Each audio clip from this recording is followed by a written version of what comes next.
we are gathered here on the valedictory function of the conference, Bliss and Blissful Life, organized by the Art of Bliss, Dr. Mahapatra ji, Dr. Devadas. This organization, Art of Bliss, in collaboration with Sadaiva Campus, Central Sanskrit University, Puri. They have done a wonderful job. Let me tell you at the outset. Art of Bliss is not just a conference confined to Puri or around. This is an international conference for the humanity of the globe. That is the first word that I want to say. I have been there in the conference when it is conducted online. Every day, I have seen an attendance of about not less than 50 people online, out of which let us take 10 speakers and 5 or 6 organizers. There are at least 35 those who are participating in it every day. Let us say they conducted for 9 days, and the timing is excellent because this is an international conference and it is in tune with the other countries, who are all speaking from the other countries also. And this conference is not just a 10-day event where we want to sum up in a few lines. This 9-day conference that is conducted, if you distill out the entire meaning of the conference, there is a message to the humanity through the conference. What is the message and why is the message? Any human being who was born on this globe want to be happy. Will you tell me that so and so person who was born here want to live unhappily? Can anybody agree to live unhappily? So happiness is something that everybody wants. But the problem here is, what is happiness? Having a car, having a big bungalow, having power, are they enough? So this is all Indian philosophical thinking. Westerns call this as Eastern School of Philosophy. This Eastern School of Philosophy, and several of our prime ministers like P. Narasimha Rao and those kinds of people said, look east policy. Look east policy means the philosophy that has emanated from India, it has spread far, wide and length. Look at Asian countries, be it China, Japan, Korea, Malaysia, Hong Kong, Singapore. What is it that they are practicing? Buddhism they are practicing. So where was it born? The school of thought of Buddhism was born in India. So when we call India Jagat Guru, not because we went and conquered them through our army, not because we have killed so many people and then occupied their land, not because we have established our power and then show that we are powerful. We have gone there convincingly impressed upon them to say this is the way of life. That is why our beloved Prime Minister Narendra Modi ji goes all over the globe and he tells ours is the land of Buddha and we are not for Yuddha.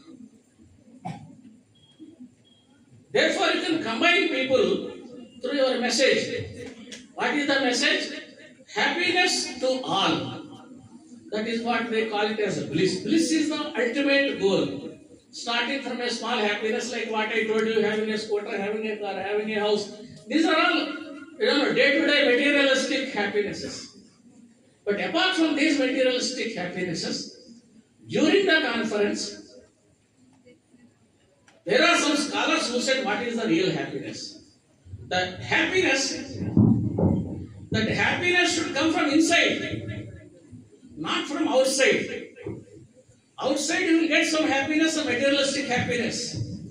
And the modern science, where do we stand in explaining art of bliss? Because somebody was asking me, sir, we are having a lot of uh, sufferings which we have eliminated for humanity through the science and technology that we have. Yes, of course, I do agree.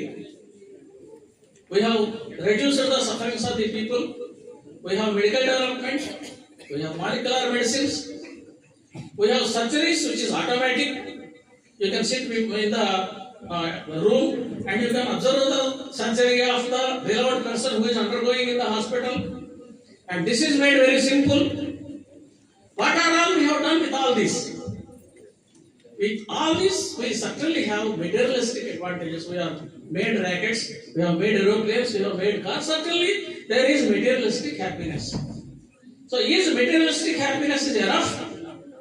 After getting a lot of materialistic happiness, after a person become very, very rich,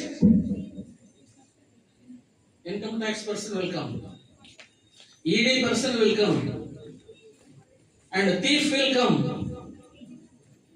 These are all the ones which are waiting for them. There is happiness.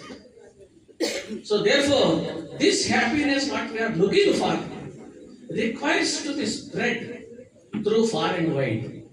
And the essence of the conference that we have in the last 9 days, and the renowned speakers, actually they have got excellent speakers. I should congratulate them. How really they have put up the conference with so many people from India and abroad. And those who are from abroad are also chanting Bhagavad Gita slokas. They are not chanting Bhagavad Gita slokas because we have converted them.